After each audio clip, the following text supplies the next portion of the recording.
guys, binigyan nga pala tayo ng dagta ng kahoy guys. Ito guys, oh. Ito guys ay liniliyaban ng apoy guys. Ito. Titistingan natin kasi wala tayong ilaw guys. Brown out kasi, kaya ito lang ang gagamitin natin para makakain.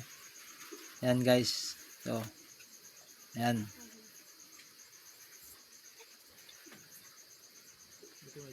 Nung mga matanda pa guys, yung mga lola namin, lolo, ito rin guys ang ginagamit guys nila para lang makakain sila at makaraos sa buong isang gabi.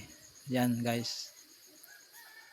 At muli po guys, hanggang dito muna ang aking video. Muli po guys, maraming pong salamat sa panonood po ninyo ng aking video.